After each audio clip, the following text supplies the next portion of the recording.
Telkom University merupakan perguruan tinggi yang selalu menjawab tantangan dalam kemajuan pendidikan dengan mengikuti perkembangan teknologi informasi dan komunikasi. CELO atau Center of E-Learning and Open Education merupakan program yang disiapkan oleh Telkom University dalam menghadapi revolusi industri 4.0, sehingga generasi bangsa Indonesia mampu beradaptasi dan mengikuti perubahan iklim teknologi yang sangat cepat. CELO menyediakan layanan yang mampu menjadi ekosistem bagi model pengembangan pembelajaran yang baru bagi Telkom University, di mana terdapat 3 fokus utama dalam program CELO, yaitu Learner Excellence, Teacher Excellence, dan Institutional Excellence. Dan ketiga pilar tersebut diimplementasikan oleh Telkom University yang akan menghasilkan harmonisasi dalam bentuk pendidikan berkarakter, unggul dalam teknologi, ilmu pengetahuan, dan seni.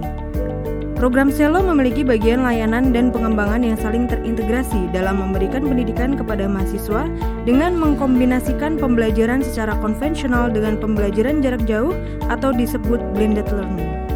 Dalam implementasinya, CELO memiliki beberapa fasilitas dalam mengembangkan model pendidikan tersebut, yaitu yang pertama adalah 14 studio rekaman yang digunakan untuk menghasilkan konten video pembelajaran interaktif. Kedua adalah ruang post-production yang digunakan untuk menghasilkan video dengan materi dan grafis berkualitas tinggi dan berkarakter. Serta adanya sebuah ruang khusus make-up yang bertanggung jawab pada penampilan pengajar di dalam video. Studio yang dimiliki oleh CELO sudah berstandar broadcasting dengan perangkat-perangkat digital yang lengkap. Tentunya akan menghasilkan konten video pembelajaran yang sangat berkualitas, serta ditangani oleh tim ahli yang berpengalaman di setiap studio. Telkom University menggunakan metode belajar konvensional tatap muka di kelas sebagai sarana pembelajaran dan juga didukung oleh metode pembelajaran online dalam menyampaikan materi perkuliahan. Pada metode perkuliahan online, terdapat konten video materi yang harus disampaikan di mana dosen atau pengajar mata kuliah tersebut harus melakukan rekaman di studio CELO. Proses rekaman atau syuting ini dimulai dari materi yang sebelumnya sudah dibuat oleh dosen pengampu sesuai aturan. Selanjutnya, dosen pengampu melakukan syuting sesuai materi yang diajarkan. Agar menghasilkan video pembelajaran yang interaktif, hasil rekaman dari studio diolah oleh tim video editor, di mana pada bagian ini dilakukan standarisasi video agar memiliki kualitas dan visual yang berkarakter, sehingga materi yang disampaikan dapat dengan mudah diterima oleh mahasiswa. CELO menyediakan layanan yang memfasilitasi mahasiswa agar dapat melakukan perkuliahan dimanapun dan kapanpun melalui jaringan internet yang disebut e-learning. Pada layanan ini, mahasiswa dapat melihat materi yang diberikan oleh dosen pengampu baik dalam bentuk dokumen maupun video, serta terdapat konten lain dalam mendukung materi pembelajaran seperti forum diskusi, buku ajar, link referensi, serta dapat mengerjakan kuis yang sudah disediakan oleh dosen. Dengan adanya e-learning tersebut, mahasiswa sudah terlebih dahulu mengetahui materi yang terdapat pada perkuliahan, sehingga dosen pengampu bisa melakukan evaluasi di kelas tatap muka selanjutnya. Telkom University bersama CELO akan selalu memberikan layanan dan model pengembangan pembelajaran yang dibutuhkan oleh generasi mendatang.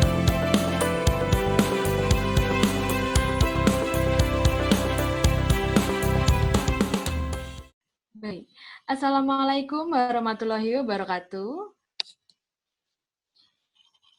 Selamat datang saya ucapkan pertama-tama tentunya kepada narasumber kita hari ini. Beliau merupakan dosen Telkom University, tepatnya di Fakultas Teknik Elektro, dan saat ini beliau juga menjabat sebagai Direktur Akademik di Telkom University.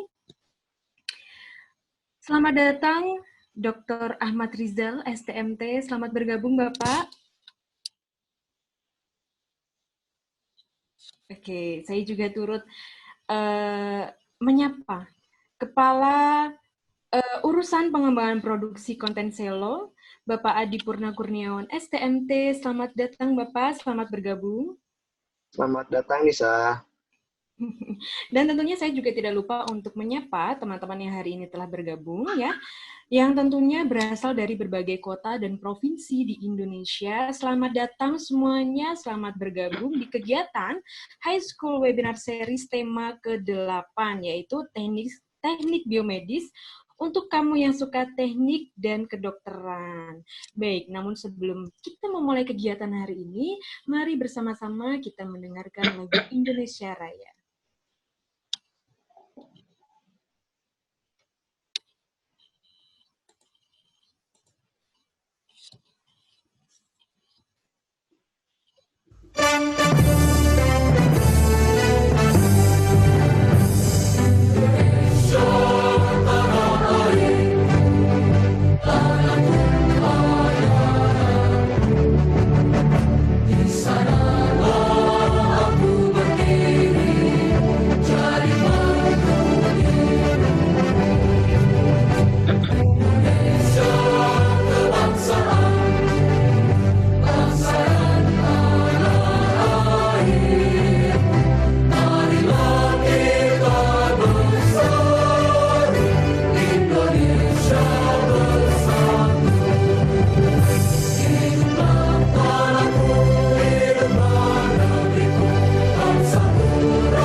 Baik, untuk selanjutnya ada pembukaan dan sambutan oleh Kepala Urusan Pengembangan Produksi Konten Selo kepada Bapak Adi Purna Kurniawan. Kami persilahkan Bapak.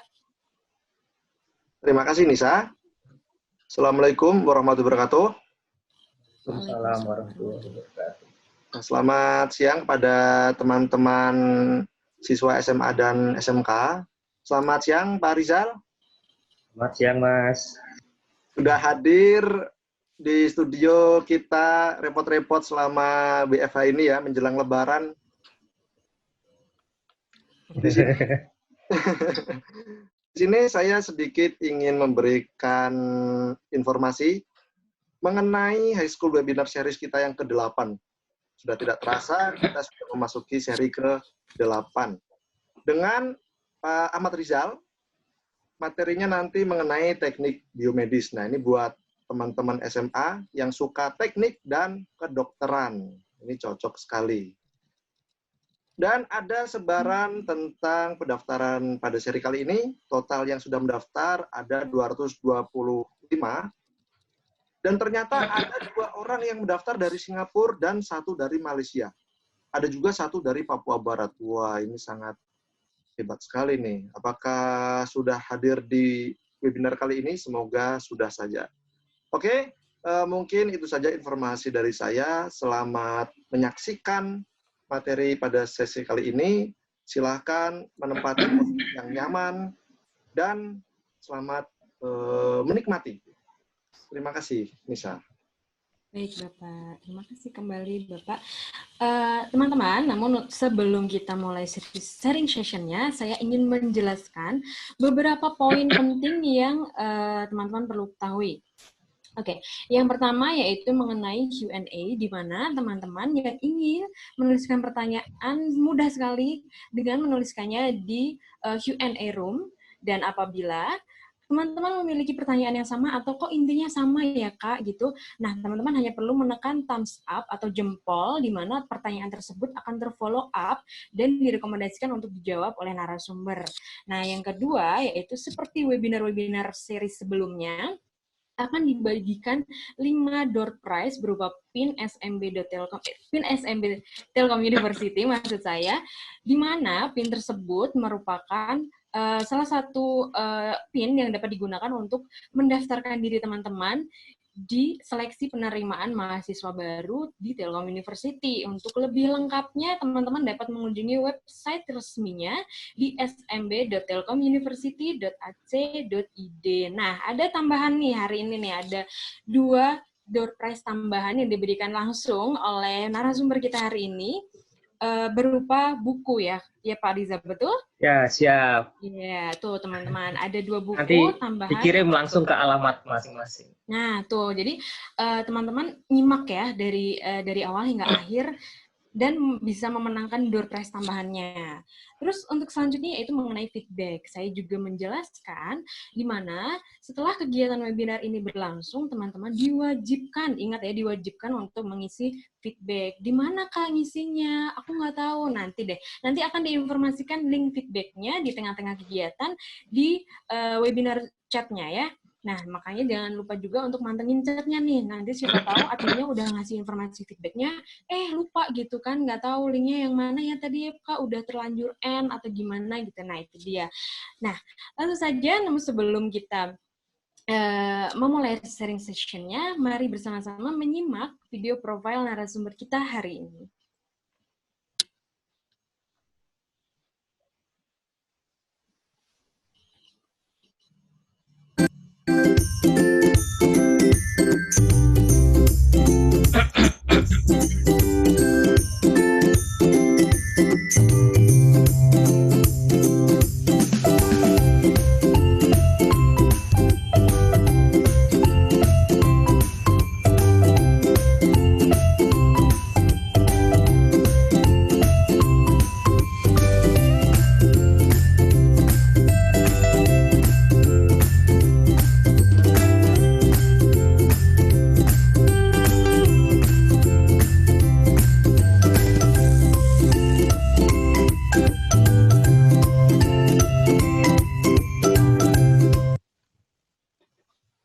Baik, mungkin langsung saja kepada Dr. Ahmad Rizal, kami persilakan Bapak.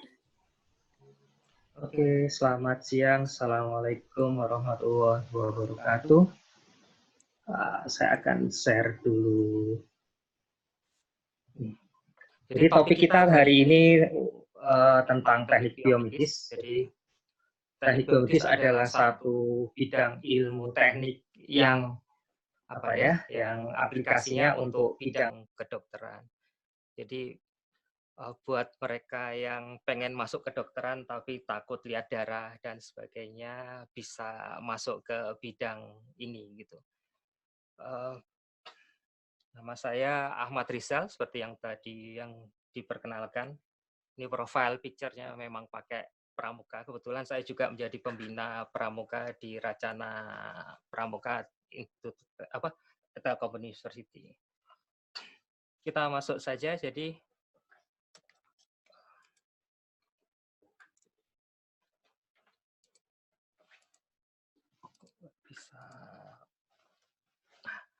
kita akan bahas 4 ini saja, jadi biar tidak terlalu banyak materinya. Pertama, cerita singkat. Ini kenapa kok teknik biomedik buat saya menjadi suatu yang spesial, karena ada satu pengalaman pribadi sampai saya menemukan itu. Kemudian saya akan jelaskan tentang definisi ruang lingkupnya, prospek kerja, dan potret industri perangkat medis di Indonesia, dan teknik biomedis Telkom University. Seperti apa? Ini saya cerita sedikit, semoga tidak membosankan. Jadi mungkin sama seperti Anda sekarang ya, kebanyakan sedang baru lulus SMA beberapa kilogram yang lalu. Mungkin 20 tahun lebih yang lalu, waktu kuliah, waktu lulus SMA itu saya bingung mau kuliah di mana. Zaman dahulu BK itu tidak bisa BK itu ditakuti, jadi bukan tempat konsultasi, kesannya hanya untuk menghukum siswa yang nakal gitu. Jadi kami itu lulus SMA itu nggak tahu mau masuk jurusan apa. Kalau sekarang kan BK itu sangat dekat dengan siswa ya.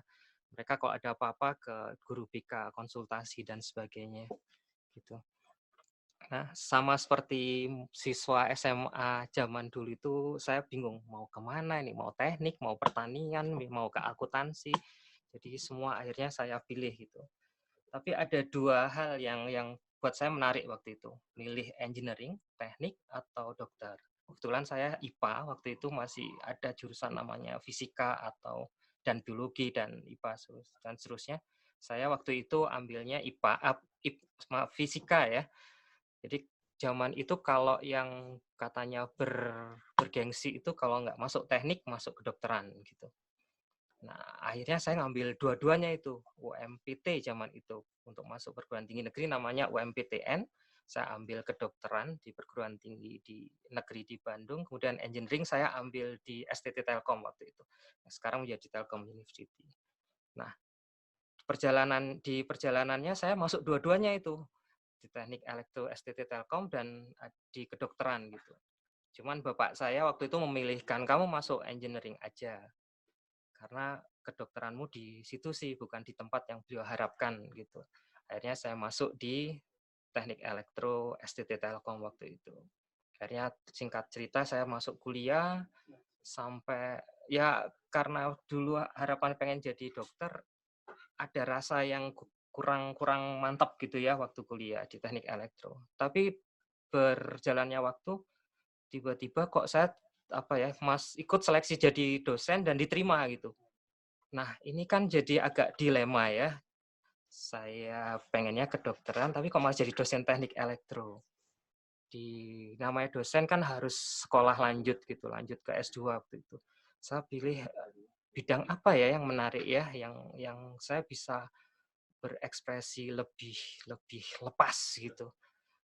Nah, akhirnya saya menemukan bidang yang namanya teknik biomedis atau biomedical engineering.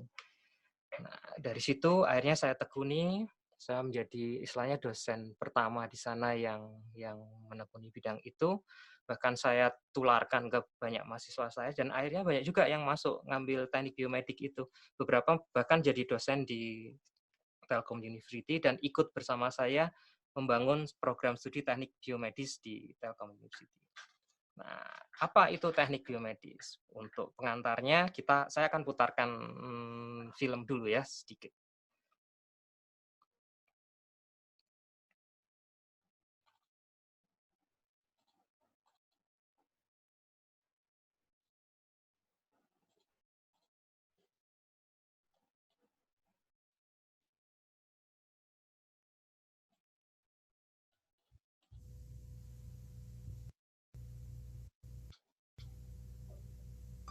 Biomedical engineering is one of the fastest growing engineering fields today. It's truly the engineering field of the future. In fact, this century is being called the century of biotechnology. To give you an idea of the scope of this field, take a look at all these career opportunities. Biomedical engineering is interdisciplinary and brings together engineering with the biological and medical sciences. If you want to apply knowledge from a wide range of engineering disciplines, mechanical, electronic, computer, chemical, then biomedical engineering can hold exciting possibilities for you. The thing that I like most about being in biomedical engineering is that I get to combine knowledge from a number of fields and bring them all together. I'm constantly challenged mentally to think up new solutions and to come up with like way cooler ways of doing stuff. You know, it's like no matter what you do, there's always something more to do, and there's always something more challenging. We're making products that are improving or helping somebody's life or improve their quality of life. And I don't know of any other engineering position that directly affects humanity or people in that aspect. You really look forward to going to work. It's a fun area. You're doing good. You're doing the right thing, and you are really helping people. You really are contributing and helping people. We have a program around the holidays when we invite patients back to come and talk to us, and to see patients just truly thanking you from the bottom of their heart that they have these products and how fulfilled their life has been after their first event. It's rewarding.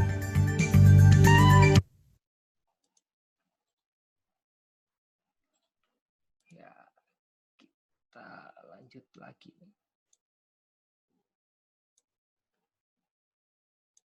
Nah, dari beberapa cuplikan tadi kita bisa tangkap beberapa poin gitu. Teknik biomedik atau biomedical engineering itu adalah bidang multidisiplin yang mengaplikasikan engineering, scientific method, dan teknologi untuk memecahkan masalah di biologi dan kedokteran. Apa yang dilakukan? Dia memproses informasi medis untuk membantu prosedur medis dalam rangka meningkatkan kualitas kehidupan manusia melalui layanan kesehatan untuk masyarakat. Jadi ada beberapa kata kunci di sini. Salah satunya ini, multidisiplin. Jadi teknik biomedik adalah gabungan atau bidang multidisiplin antara banyak bidang. Sehingga kadang-kadang dia malah bisa didekati lewat beberapa bidang ilmu. Misalkan teknik elektronik dengan kedokteran jadinya medical elektronik. Kalau fisika dengan kedokteran menjadi medical fisik. Kalau teknik mesin bisa lari ke biomekanik.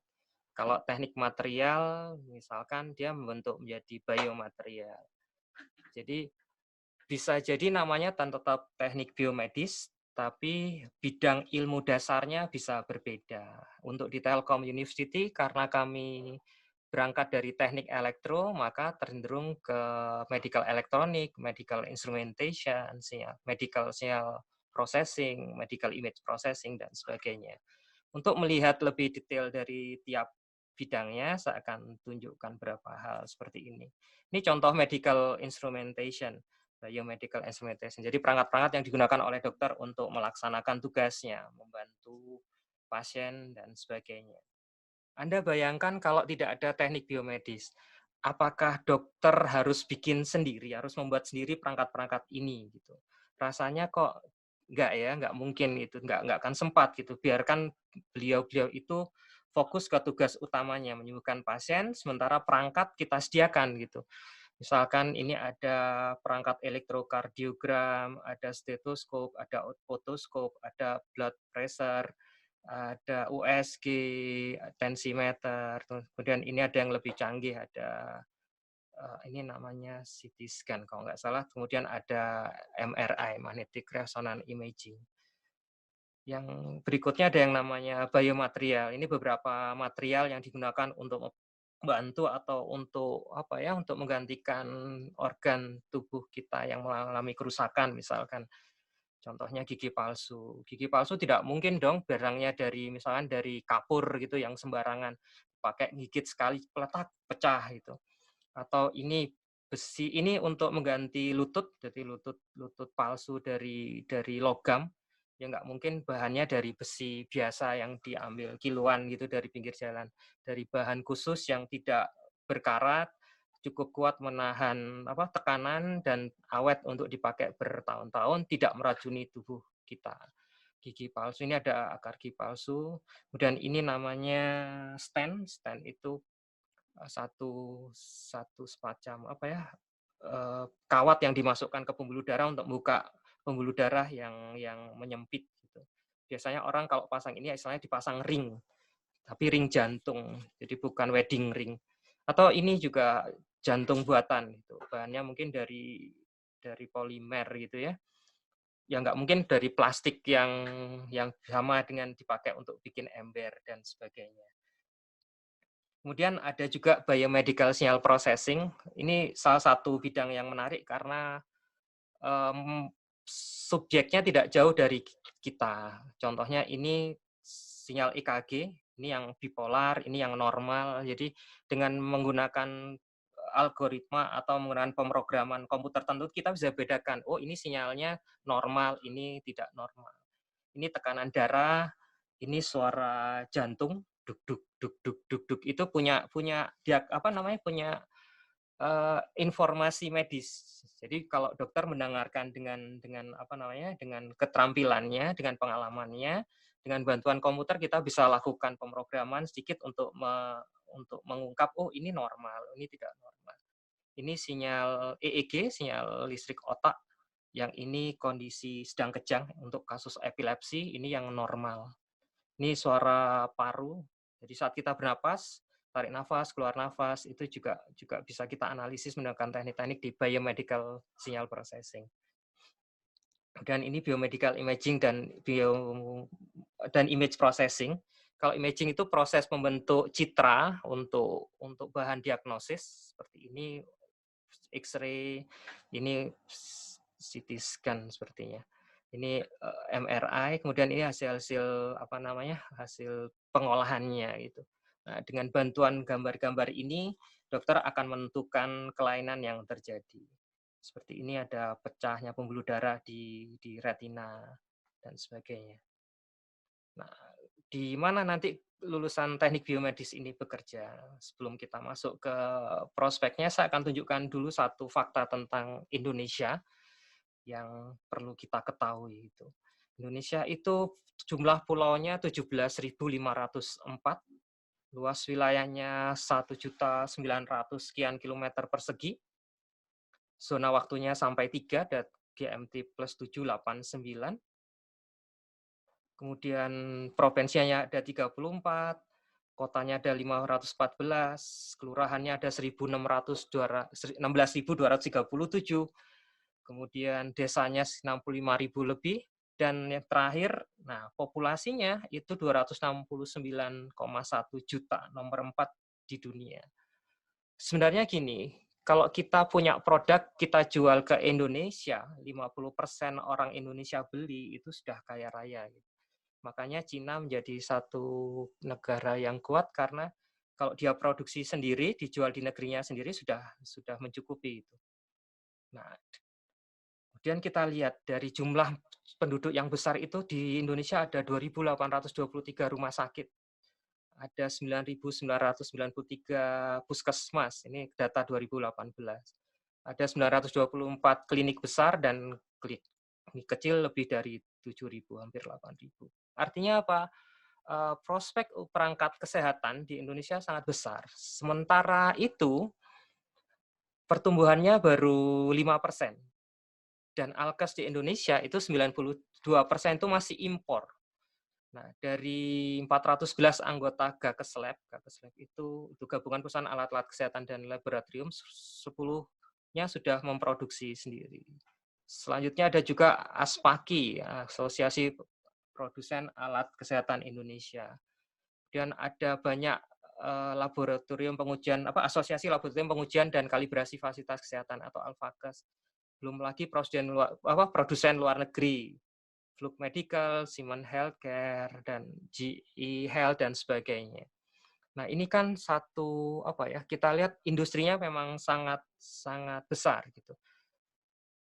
Kemudian selain industri yang produk kesehatan tadi, juga kita lihat startup kesehatan di Indonesia juga sedang meningkat gitu. Dan salah satu yang mendukung itu adalah Inpres nomor 6 tahun 2016 tentang percepatan pengembangan industri farmasi dan alat kesehatan, di mana targetnya 30% alkes dari dalam negeri pada tahun 2020. Artinya apa? Industri alat kesehatan maupun sistem pendukung kesehatan itu meningkat sampai 2030 dan selanjutnya gitu. Makanya untuk mendukung itu dari ancang-ancang kita dari tahun 2020 ini, kalau bisa malah sebelumnya. Nah, ini contoh healthcare startup di Indonesia. Ada YouDokter, Halodoc, Alodok, dan sebagainya. Ini yang untuk konsultasi atau medical doctor directory. Ada yang service untuk perawat gitu ya, Home Care 24, Insan Medica, dan sebagainya. Kemudian untuk yang lain misalnya ada Pasiania, Relief, Evula, dan sebagainya. Nah, di mana nanti lulusan teknik biomedis akan bekerja? Secara umum ada 5 ya, ada 5. Ada di industri, di pemerintahan, misalnya di BP POM, di bagian pengujian alat kesehatan, di rumah sakit, untuk untuk pemeliharaan dan manajemen perangkat kesehatan, gitu, di institusi riset, misalkan di LIPI, di BPPT dan sebagainya, atau di institusi pendidikan seperti saya sebagai dosen untuk melatih calon lulusan teknik biomedis. Dan kalau di Indonesia semuanya ordernya sangat besar karena jumlah rumah sakit banyak, badan pemerintahan banyak, industri juga sedang berkembang pesat, perguruan tinggi juga luar biasa banyak di Indonesia. Nah, sekarang kita masuk ke teknik biomedis Telkom University. Mungkin sudah berkali-kali dijelaskan di sebelumnya, Telkom University terletaknya di Bandung, Jawa Barat. Kalau Telkom University-nya sebenarnya sudah berdiri sejak 2013, meskipun 4 institusi pembentuknya sudah cukup lebih lama lagi berdirinya, seperti STT Telkom itu sejak tahun 1990 gitu.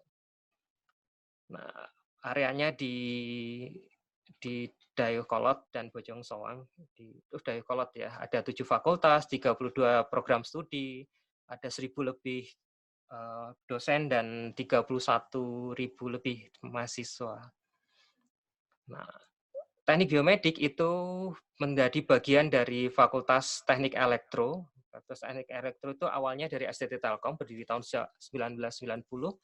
Di sana ada banyak program studi, ada Telecommunication Engineering, ada Electrical Engineering, ada Computer Engineering, kemudian ada Fisik Engineering atau Teknik Fisika, ada Master Electrical Engineering, dan yang terakhir Biomedical Engineering, untuk memperkuat 5 program studi sebelumnya. Nah, sebenarnya meskipun program studinya baru berdiri tahun ini, karena izinnya baru keluar tahun ini, sebenarnya saya sudah memulai sejak tahun 2004 dari peminatan elektronika di STT Telkom zaman itu. Kemudian tahun 2007 muncul program studi S1 Teknik Elektro. Awalnya elektro di STT Telkom itu teknik telekomunikasi. Nah, kemudian tahun 2008 sampai 2019 muncul peminatan teknik biomedis di Prodi S1 Teknik Elektro. 2007 itu STT Telkom berubah menjadi Institut Teknologi Telkom. Kemudian 2013 menjadi Telkom University. Sehingga di akhirnya, seperti kita lihat, tahun 2020 kita lahirkan program studi teknik biomedis. Nanti kira-kira roadmap pengembangannya seperti ini. Harapannya 2024-2025 produk-produk kita sudah bisa dikenal di tingkat nasional maupun internasional dan mendapatkan akreditasi internasional. Nah, karena teknik biomedik itu sangat luas bidangnya, maka kita akan fokus ke 2 hal saja. Jadi biomedical instrumentation, nanti di dalamnya ada biomedical signal processing, biomedical image processing.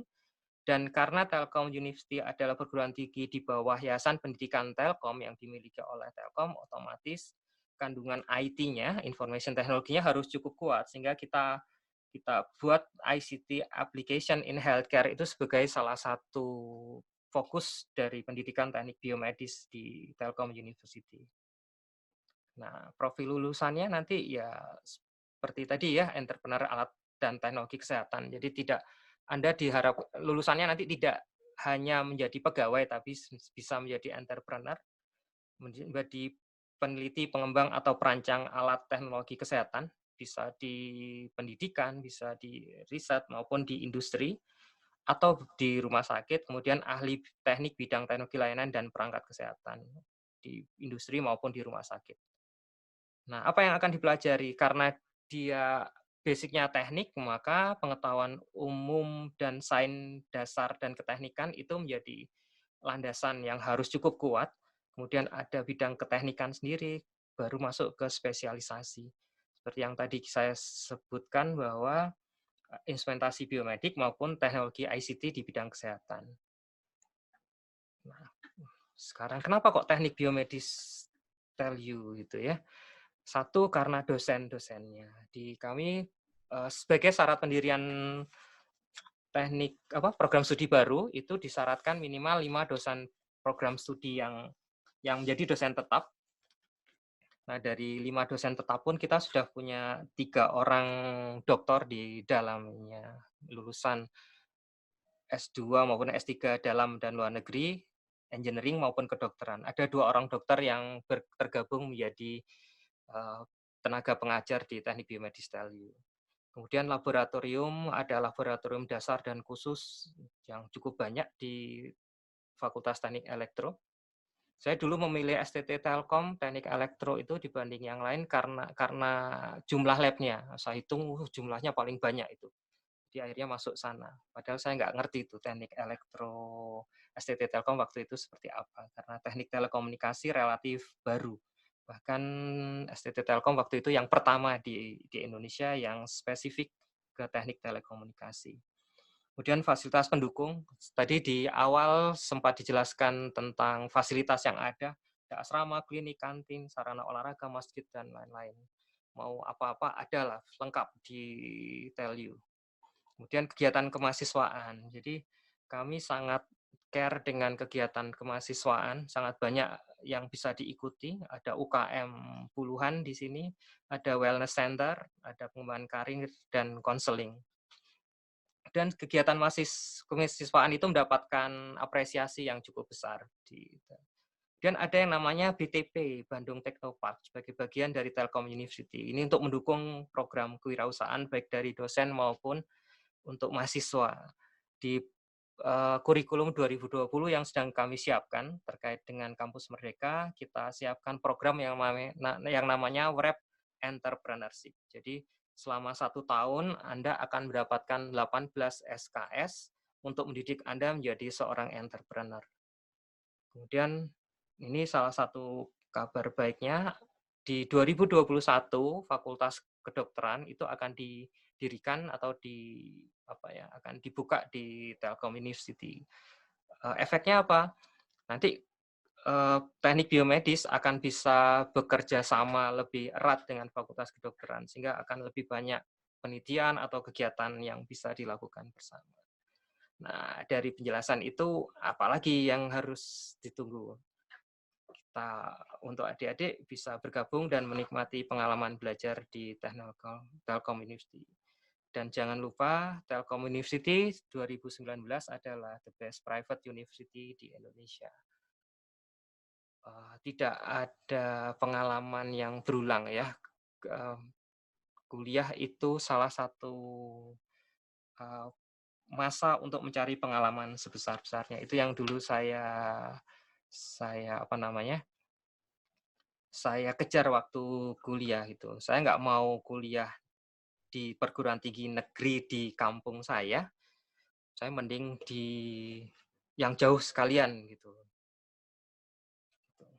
Nah, mungkin itu saja yang bisa saya share. Nanti kita masuk ke tanya jawab dan semoga menginspirasi, menambah library Anda untuk memilih program studi apa yang tepat untuk Anda kuliah nanti. Itu dulu mungkin Mbak Anissa. Baik Bapak, terima kasih Bapak telah menjelaskan ya teman-teman, banyak sekali informasi dan wawasan yang bisa dipelajari dan tentunya akan bermanfaat bagi kita semua. Nah, mungkin langsung saja Bapak ya kita masuk ke Q&A. Kali ini sudah ada 15 pertanyaan yang masuk Bapak. Bapak boleh memilih dari atas, dari bawah, dari tengah, pokoknya Bapak bebas memilih pertanyaan yang mana ingin dijawab. Silakan Bapak. Baik, nomor 1 itu dulu ya. Kak, boleh. Apa sih enaknya kuliah di Biomedical Engineering? Apa enaknya? Saya kok nggak terlalu suka pakai ini ya. Jadi, teknik biomedis itu prinsipnya adalah teknik, bidang teknik gitu. Tapi kasusnya itu medis. Enaknya apa? Objek yang kita pelajari itu bukan objek yang jauh gitu. Tubuh kita sendiri. Misalkan, saya kebetulan riset saya di sinyal auskultasi, misalnya suara jantung, suara paru, kemudian suara pernapasan, sinyal EEG, EKG, itu nggak jauh-jauh di badan kita sendiri. Jadi saya nggak perlu nggak perlu kemana-mana untuk mencari kasusnya gitu. Tinggal saya lihat ke dalam, saya bikin perangkatnya, saya akuisisi, kemudian saya analisis menggunakan ini. Dan kalau Anda tadi menyimak video yang saya putar, itu ada salah satu narasumbernya di situ yang bilang, saya nggak tahu bidang engineering mana yang lain yang menyangkut langsung terhadap kehidupan seseorang gitu. Jadi teknik biomedik itu adalah mungkin satu-satunya ya bidang teknik yang aplikasinya langsung terhadap kehidupan misalnya. sebagai contoh sekarang kan sedang ramai coronavirus itu. Teknik biomedik ramai dong di belakang itu menyediakan apa? Menyediakan APD-nya misalkan, perangkat untuk sterilisasinya, perangkat pendukungnya, ventilator dan sebagainya. Itu pekerjaan di teknik biomedik. Nah, itu kan meskipun kita tidak langsung mengobati orang, tidak seperti dokter, tapi kita mensupport dokter untuk menjalankan tugasnya seperti itu. Itu mungkin yang pertama ya, Mbak ya. Baik, Bapak. Yang berikutnya, ini ada sebentar.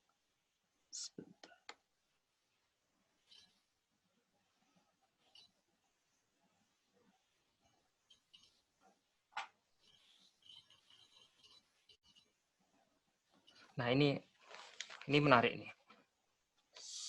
Dari Muhammad Atila Akram Sarif. Assalamualaikum, saya ingin bertanya, di Indonesia sendiri apakah industri biomedik sudah berkembang? Apakah kuliah teknik biomedik itu kok hilang?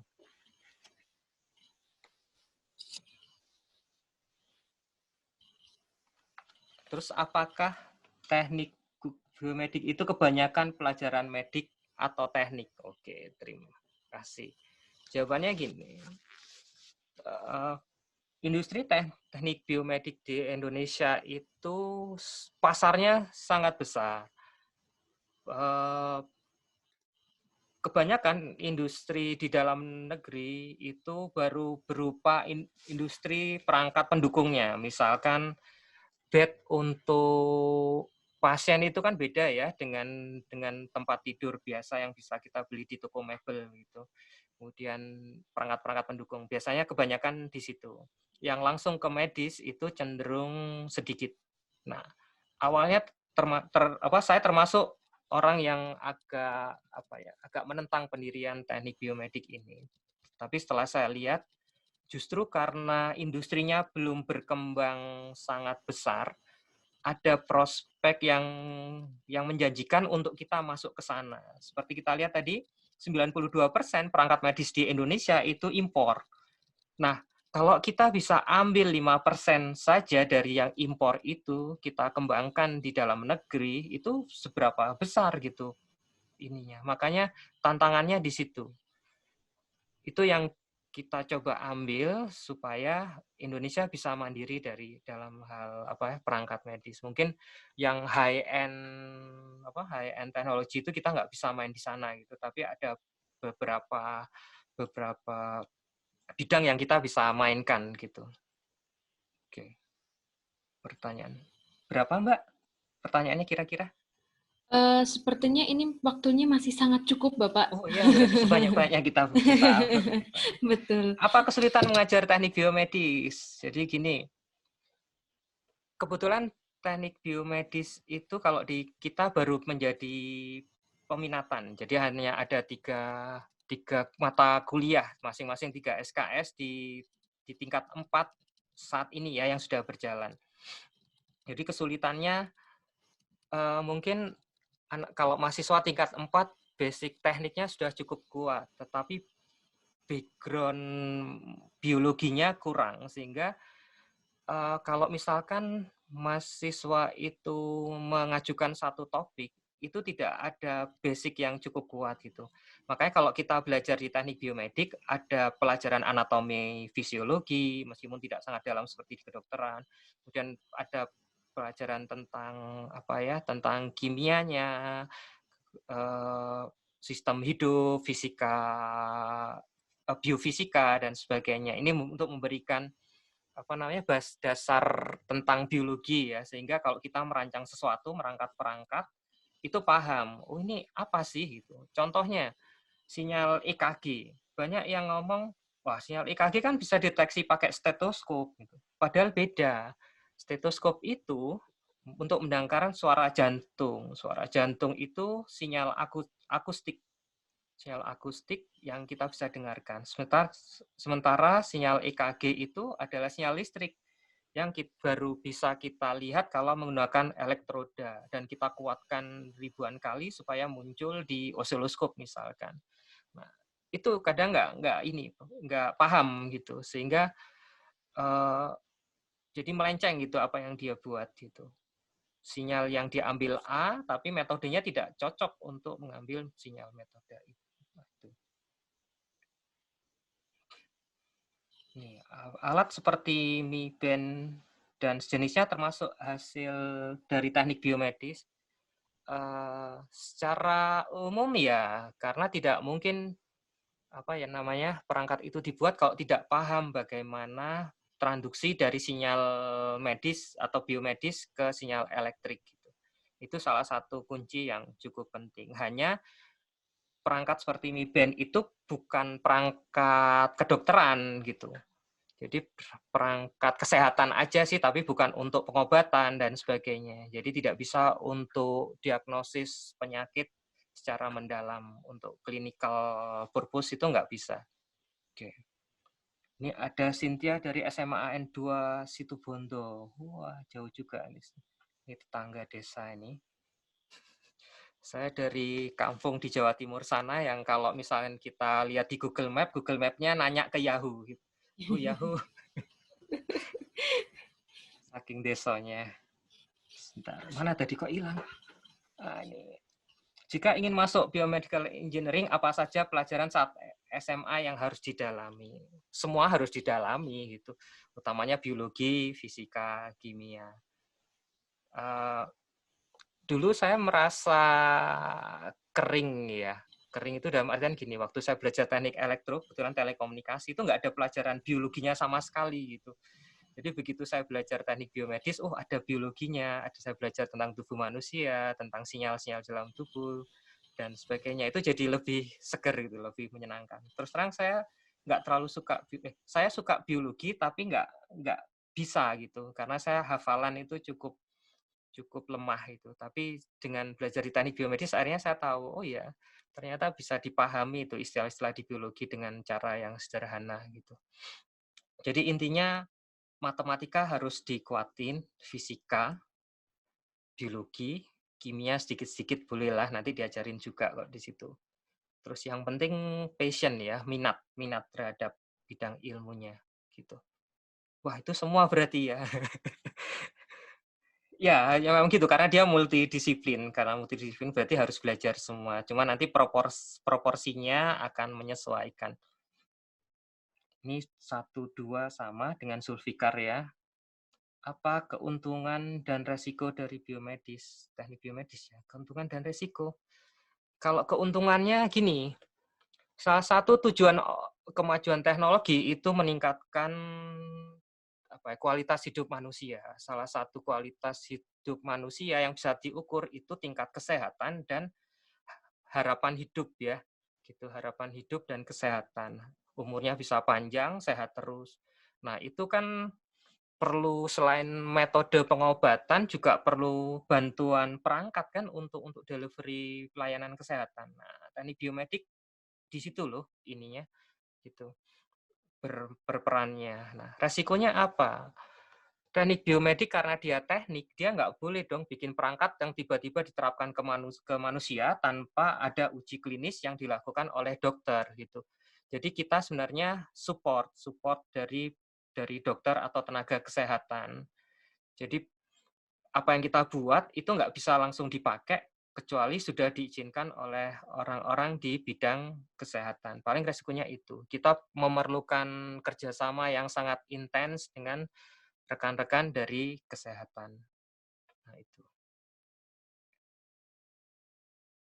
Kemudian, untuk kuliah teknik haruskah ada skill tertentu? Kemudian, berapa nilai yang harus kita miliki agar dapat masuk perguruan teknik biomedis? Skillnya skill belajar sebenarnya ya. Harus mau belajar sesuatu yang baru gitu, karena yang dipelajari cukup banyak gitu. Biologi, fisika, matematika, kadang juga ada kimia dan sebagainya. Tekniknya juga ada yang kita harus belajar software dan hardware juga gitu. Nilainya kok bisa sebagus mungkin. Kalau kita punya semangat untuk belajar, rasanya nilai itu nggak masalah itu. Nilai itu hanya representasi dari usaha yang kita berikan untuk suatu perkuliahan atau untuk pelajaran tertentu gitu ya. Makanya saya kalau ngajar, give me your best. Selalu saya bilang gitu ke mahasiswa saya. Kamu lakukan yang terbaik saja. Nilai itu urusan saya. Nilai itu hanya proses kuantisasi dari apa yang Anda pahami selama perkuliahan, seperti itu. Makanya yang saya lakukan, saya nggak pintar-pintar banget sih sebenarnya. Cuman kalau saya ujian, saya nggak mau ngosongin jawaban saya. Saya akan jawab sekalipun itu ngawur gitu ya. Tujuannya apa? Supaya dosen paham apa yang saya pahami gitu. Jadi dengan tulisan atau jawaban saya, dosen tahu, oh iya, dia pahamnya segini loh. Jadi dosennya bisa kasih nilai berapapun sesuai dengan pemahaman saya. Kalau dikosongi, misalkan udah nyerah duluan terus dikosongi gitu ya ujiannya, gimana dosen atau guru Anda memberi nilai gitu? Kok kosong? Ya sudah, 0 aja gitu. Pak, teknik biomedis kira-kira di mana saja untuk prodi dan peminatan di Indonesia? Di Indonesia ada sekitar 7 atau 8 program studi teknik biomedis. Untuk perguruan tinggi negeri yang cukup besar, UI, ITB, ITS, UGM sudah ada. Dan relatif baru, kecuali teknik biomedik ITB yang lumayan lama. Kemudian Universitas Airlangga juga ada, hanya dia dasarnya dari fisika. Jadi masuknya ke instrumentasi dan biomaterial. Beda dengan yang lain. Yang swasta mungkin ada 3 atau 4 di Indonesia. Kelebihannya saya sudah jawab tadi ya. Jadi ada muatan ICT yang cukup kuat di situ. Gitu. Jadi karena kita brandingnya Universitas Telkom, berarti harus ada unsur ICT-nya. Bahkan nanti fakultas kedokteran yang akan dibangun di Telkom University tahun 2021 itu adalah kedokteran dengan penguatan di bidang ICT. Jadi sangat klop dengan visi Telkom University. Ya, ini ada pertanyaan, ini berarti sudah agak paham ini. Jadi dari Ignatius Johan, kalau seperti membuat alat-alat medis yang dokter harus terus menancap di listrik menjadi portable seperti yang dibawa ambulans kayak AED, automatic external defibrillator, oximeter, termasuk bagian teknik biomedis. Iya, perangkat-perangkat itu adalah perangkat-perangkat yang dihasilkan dari teknik biomedik gitu, instrumentasi medis. Ada pertanyaan, saya jawab tapi pasti tidak menjawab ini. Apa benar program studi pendidikan dokter rentan terhadap dropout? Saya nggak tahu, saya nggak pernah kuliah di kedokteran. Kalau nggak belajar ya pasti DO. Kuliah di Telkom University meskipun bukan teknik pun, kalau misalkan tidak lulus tingkat 1 di 4 semester pertama, ya bisa DO. Atau tidak lulus dalam 7 tahun perkuliahan, DO juga gitu. Intinya, selama Anda mau berusaha, belajar dengan serius, insya Allah nggak akan DO.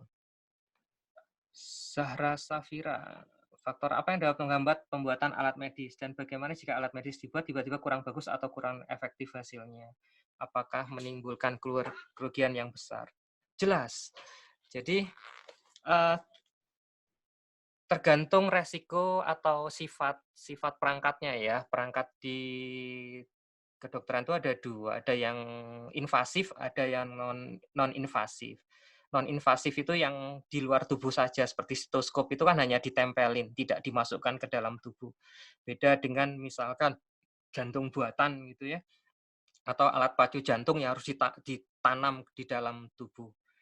Kalau misalkan stetoskop aja dibuat dengan konstruksi yang salah sehingga suara yang direkam atau ditangkap itu berbeda dengan aslinya. Misal mesinnya normal, terus dari stetoskop itu jadinya abnormal gitu. akhirnya harus dioperasi, kan merugikan seperti itu. Itu yang invasif kalau salah. Kalau misalkan yang tadi yang non invasif. Sekarang kalau misalkan invasif, alat pacu jantung, frekuensi yang dihasilkan ternyata bergeser gitu dari seharusnya. Misalkan mestinya 70 bit per menit, dia menjadi 140. Itu kebayang kan membahayakan nyawa manusia. Nah, ini yang salah satu challenge yang cukup besar di teknik biomedis. Karena menyangkut kehidupan manusia untuk perancangan perangkat tertentu itu nggak boleh sembarangan. Jadi begitu salah ya mungkin nyangkut ke nyawa manusia seperti itu. Oke, selanjutnya. Apa yang diperlukan pada soft skill dan hard skill? Dari Satrio Ramadan, kelahiran bulan Ramadan ini. Hard skill-nya yaitu ada penguasaan hardware dan software. Nanti diajarkan lah ya di perkuliahan. Soft skill, komunikasi, kemudian apa lagi ya? Self-organize skill itu penting sekali. Communication skill itu penting karena kita akan berhubungan dengan misalkan orang dari bidang lain seperti dengan dokter, dengan pasiennya untuk pengumpulan data, pengujian perangkat dan sebagainya. Nah, untuk di Telkom University secara akademis oke lah kita tanggung hard skill aman gitu. Nah, soft skill di kita ada bagian kemahasiswaan. Jadi bagian kemahasiswaan itu selain mengorganisasi unit kegiatan mahasiswa juga memberikan pelatihan-pelatihan soft skill untuk mahasiswa. Di kami ada yang namanya TAK, transkrip aktivitas kemahasiswaan. Jadi mahasiswa dituntut tidak hanya kuliah, tapi aktif di organisasi, sehingga soft skill-nya terasah. Seperti itu. Nah, itu salah satu kelebihan di Telkom University. Kebetulan saya sempat di bagian kemahasiswaan 2 tahun lah, jadi saya tahu banget dengan program-program soft skill di Telkom University.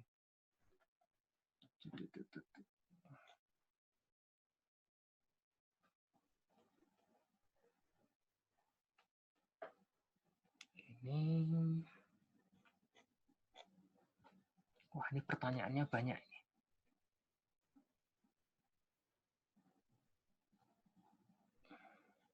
Oh iya, ini konseptual ini. Saya Putri Nur Asri Prabowo dari Jakarta. Mengapa kualitas biomedik di daerah masih minim? Bagaimana cara penanganannya di daerah, terutama daerah terpencil? Apa ya, kualitas apa ya? Layanan kesehatan atau apa, Mbak? Ini pertanyaannya. Jadi gini, saya sempat, tadi kan sudah sampaikan tentang ini ya, Indonesia, betapa luasnya, jumlah penduduknya banyak, terpecah oleh pulau-pulau. Saya terus terang sampaikan itu di satu seminar di Korea bulan Desember kemarin gitu. Ada yang beberapa profesor di sana menanyakan, iya tantangannya luar biasa. Saya sempat bandingkan panjang dari Sabang sampai Merauke itu setara dari Jakarta ke Seoul.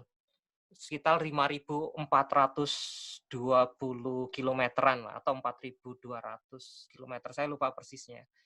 Dan Indonesia kan memang terus terang harus kita akui pembangunannya kurang merata ya, gitu. Jadi itu yang jadi masalah sebenarnya. Jadi terus jaminan kesehatan juga belum merata. Makanya BPJS itu sebenarnya bagian dari usaha pemerintah untuk membuat layanan kesehatan merata. Saya tidak berkompetensi menjawab lebih dalam gitu, tapi tantangannya luar biasa. Misalkan perangkat medis dibawa ke pedalaman Papua gitu di atas gunung, padahal perangkatnya harus dicatu dengan listrik gitu. Nah, listriknya nggak ada di sana. Selesai itu. Oke, perangkat bisa kita sediakan, dokternya nggak ada. Selesai juga itu masalahnya. Jadi sangat kompleks. Apakah jurusan informatika bisa masuk ke biomedis? Bisa. Jadi salah satu bagian di teknik biomedik ada namanya bioinformatik. Di teknik biomedik banyak komputasi juga gitu. Jadi misalkan gini, ada mahasiswa informatika mau serius belajar anatomi, serius belajar tentang biologi, itu bisa saja ilmunya diaplikasikan ke teknik biomedik. Saya kebetulan banyak membimbing mahasiswa informatika untuk pengolahan sinyal atau pengolahan citra medis gitu. Jadi, nah kesulitannya saya harus ajarkan dulu tuh basicnya. Ini loh sifat sinyal jantung misalnya, ini sifat sinyal suara paru. Kalau mereka paham prinsip itu, maka mereka baru bisa membuat algoritma atau program atau aplikasi sesuai yang diinginkan sesuai yang diinginkan. Saya mau tanya ini dari Adi Darmawan. Apakah CCTV yang bisa mencek suhu dan robot yang bisa melayani pasien COVID-19 termasuk dalam teknik biomedis? Ya, tapi mestinya ini tidak berdiri sendiri ya, tidak hanya teknik biomedis juga, tapi ada elektronikanya, ada mekanikanya, ada image processing-nya dan sebagainya. Karena seperti yang saya katakan tadi, teknik biomedis adalah teknik multidisiplin gitu, memerlukan kombinasi ilmu dari banyak bidang. Zahra lagi. Apakah alat-alat medis Indonesia yang asli produk buatan Indonesia atau memang ada yang diimpor?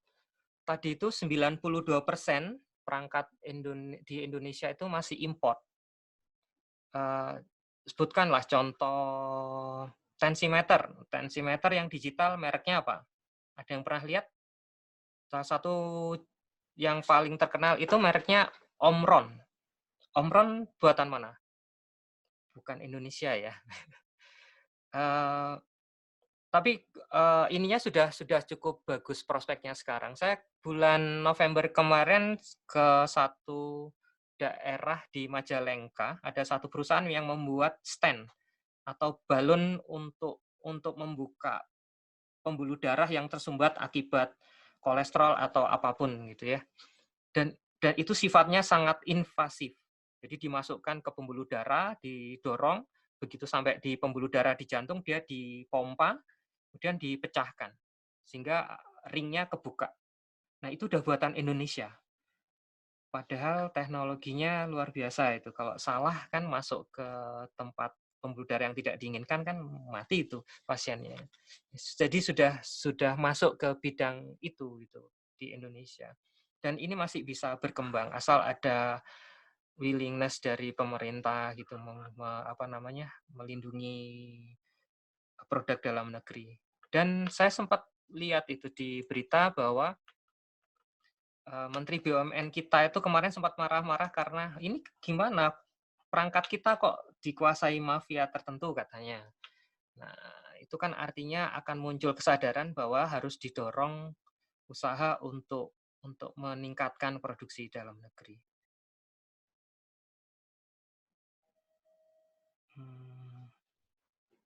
Apakah pendidikan medis di teknik biomedik sekompleks pendidikan kedokteran? Apa ini maksudnya?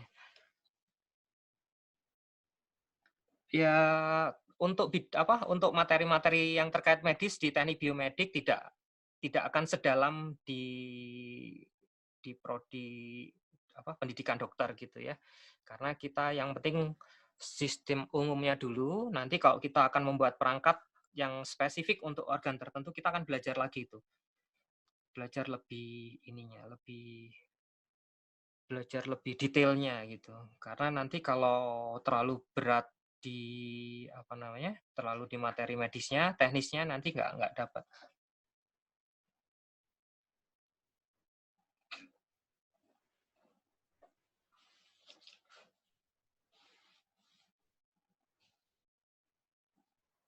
Sebentar, ada pertanyaan. Waktunya masih banyak ya, Mbak ya?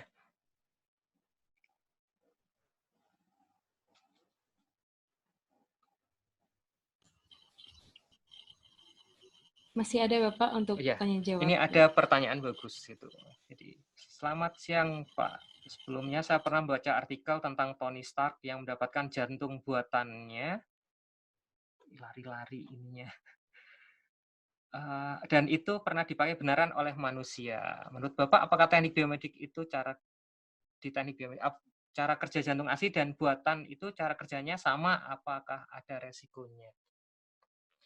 Jantung buatan sudah ada. Saya sempat tunjukkan tadi ya di slide sebelumnya.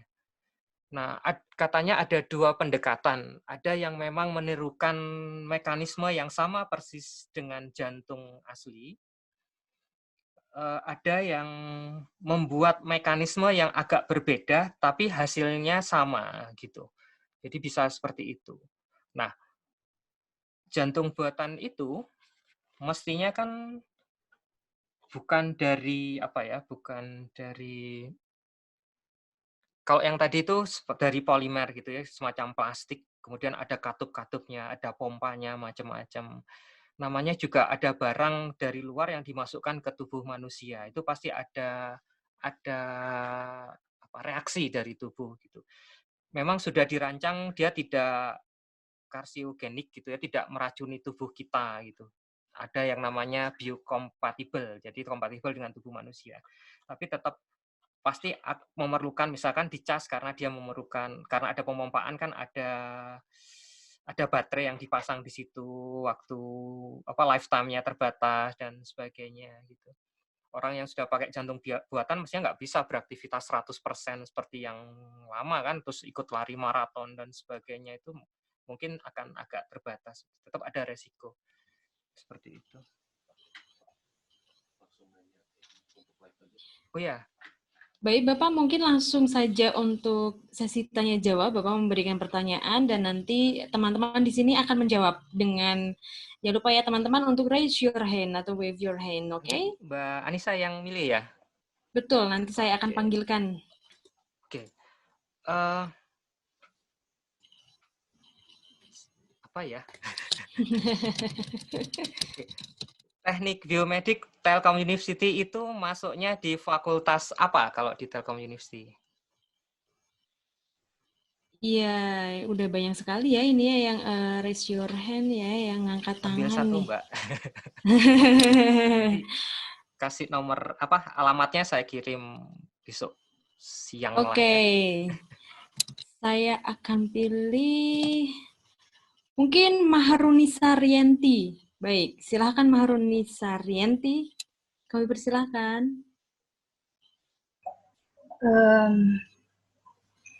Ya. Terima kasih atas kesempatannya. Teknik biomedis masuk ke dalam teknik elektro di Telkom University.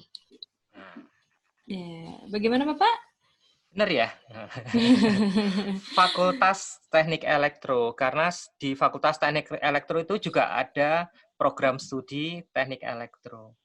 S1 Teknik Elektro dan S2 Teknik Elektro. Tapi secara umum benar. Nanti dikirim di mana alamatnya? Nanti akan kami informasikan Bapak alamatnya. Oke, sip. Nanti kontak saya. Satu lagi ya. Iya, betul Bapak.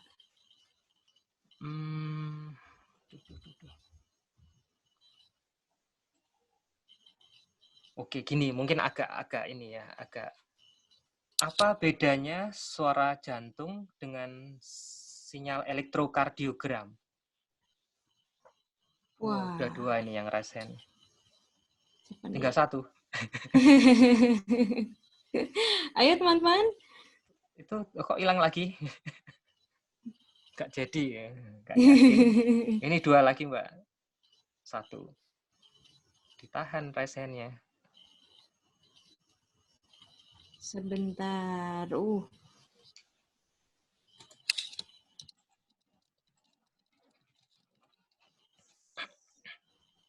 Ayo teman-teman.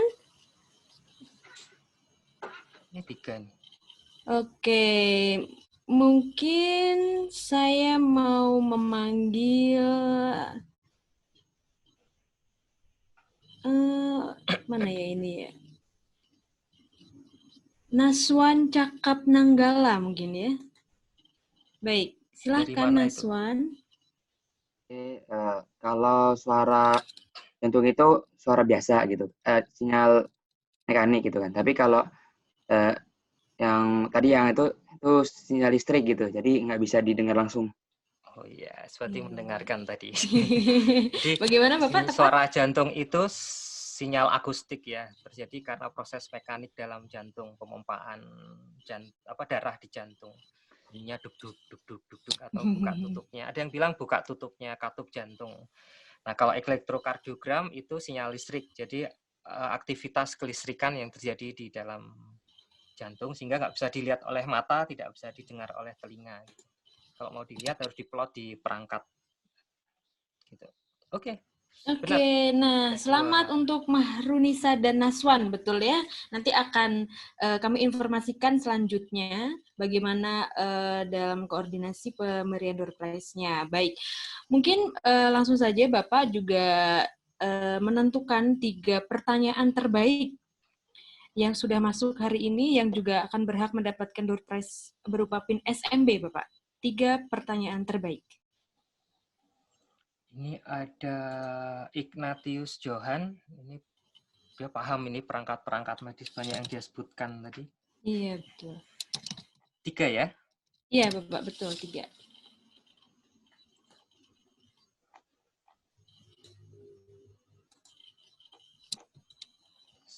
Cynthia Candani ya.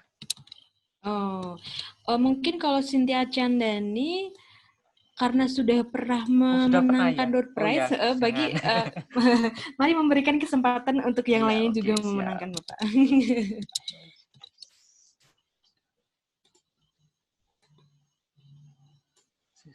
Mana ya? Yang sudah dijawab aja ya tadi ya? Boleh yang belum, boleh yang sudah, Bapak. Ini tadi yang apa? Ini Dila. Oke, Dila. Baik.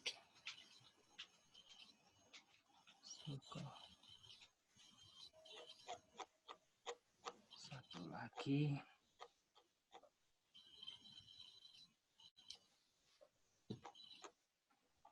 Ini pertanyaannya banyak soalnya.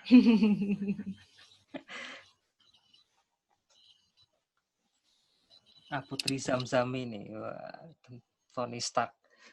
Yes, oke. Itu mungkin baik. kalau di film awalnya dari dari apa fantasi gitu ya, science fiction gitu. Tapi akhirnya itu dibuat jadi kenyataan. Iya, robot betul. di film Terminator itu kan sekarang jadi beneran ada. Oke, mungkin betul. itu. Betul. Mungkin itu ya, ada 5 pemenang yang nanti akan kami hubungi setelah kegiatan ini berlangsung, selesai maksud saya. Nah, kami juga mengingatkan kepada teman-teman ya, jangan lupa untuk mengisi feedback yang sudah diinformasikan linknya di Zoom webinar chat-nya, karena feedback akan ditutup pukul 8 malam nih ya, nanti jangan kebablasan tidur nih ya, habis tarawih lupa ternyata gitu kan, yang nggak ngisi feedback-nya. Nah, kami juga mengingatkan terima kasih Bapak telah berbagi banyak sekali informasi, pengetahuan, dan wawasan yang tentunya insya Allah bermanfaat ya bagi teman-teman yang hari ini bergabung. Dan tentunya saya juga mengucapkan terima kasih kepada Pak Adi yang hari ini juga telah bergabung bersama kami. Pak Adi, terima kasih.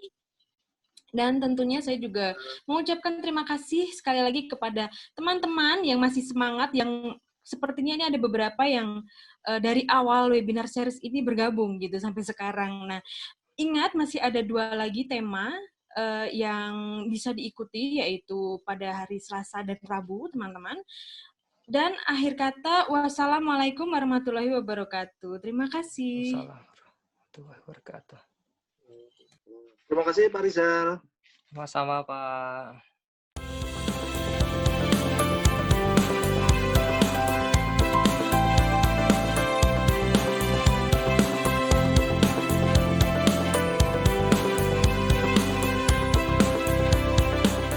Telkom University merupakan perguruan tinggi yang selalu menjawab tantangan dalam kemajuan pendidikan dengan mengikuti perkembangan teknologi informasi dan komunikasi.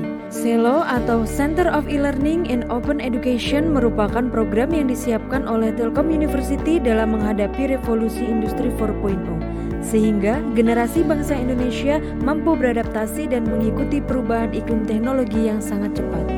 Selo menyediakan layanan yang mampu menjadi ekosistem bagi model pengembangan pembelajaran yang baru bagi Telkom University, di mana terdapat 3 fokus utama dalam program Selo, yaitu Learner Excellence, Teacher Excellence, dan Institutional Excellence. Dan ketiga pilar tersebut diimplementasikan oleh Telkom University yang akan menghasilkan harmonisasi dalam bentuk pendidikan berkarakter, unggul dalam teknologi, ilmu pengetahuan, dan seni. Program Selo memiliki bagian layanan dan pengembangan yang saling terintegrasi dalam memberikan pendidikan kepada mahasiswa dengan mengkombinasikan pembelajaran secara konvensional dengan pembelajaran jarak jauh atau disebut blended learning. Dalam implementasinya, Selo memiliki beberapa fasilitas dalam mengembangkan model pendidikan tersebut, yaitu yang pertama adalah 14 studio rekaman yang digunakan untuk menghasilkan konten video pembelajaran interaktif. Kedua adalah ruang post-production yang digunakan untuk menghasilkan video dengan materi dan grafis berkualitas tinggi dan berkarakter. Serta adanya sebuah ruang khusus make-up yang bertanggung jawab pada penampilan pengajar di dalam video. Studio yang dimiliki oleh Selo sudah berstandar broadcasting dengan perangkat-perangkat digital yang lengkap. Tentunya akan menghasilkan konten video pembelajaran yang sangat berkualitas, serta ditangani oleh tim ahli yang berpengalaman di setiap studio. Telkom University menggunakan metode belajar konvensional tatap muka di kelas sebagai sarana pembelajaran dan juga didukung oleh metode pembelajaran online dalam menyampaikan materi perkuliahan. Pada metode perkuliahan online, terdapat konten video materi yang harus disampaikan di mana dosen atau pengajar mata kuliah tersebut harus melakukan rekaman di studio Selo. Proses rekaman atau syuting ini dimulai dari materi yang sebelumnya sudah dibuat oleh dosen pengampu sesuai aturan. Selanjutnya, dosen pengampu melakukan syuting sesuai materi yang diajarkan. Agar menghasilkan video pembelajaran yang interaktif, hasil rekaman dari studio diolah oleh tim video editor, di mana pada bagian ini dilakukan standarisasi video agar memiliki kualitas dan visual yang berkarakter, sehingga materi yang disampaikan dapat dengan mudah diterima oleh mahasiswa. Selo menyediakan layanan yang memfasilitasi mahasiswa agar dapat melakukan perkuliahan dimanapun dan kapanpun melalui jaringan internet yang disebut e-learning. Pada layanan ini, mahasiswa dapat melihat materi yang diberikan oleh dosen pengampu baik dalam bentuk dokumen maupun video, serta terdapat konten lain dalam mendukung materi pembelajaran seperti forum diskusi, buku ajar, link referensi, serta dapat mengerjakan kuis yang sudah disediakan oleh dosen. Dengan adanya e-learning tersebut, mahasiswa sudah terlebih dahulu mengetahui materi yang terdapat pada perkuliahan, sehingga dosen pengampu bisa melakukan evaluasi di kelas tatap muka selanjutnya. Telkom University bersama Selo akan selalu memberikan layanan dan model pengembangan pembelajaran yang dibutuhkan oleh generasi mendatang.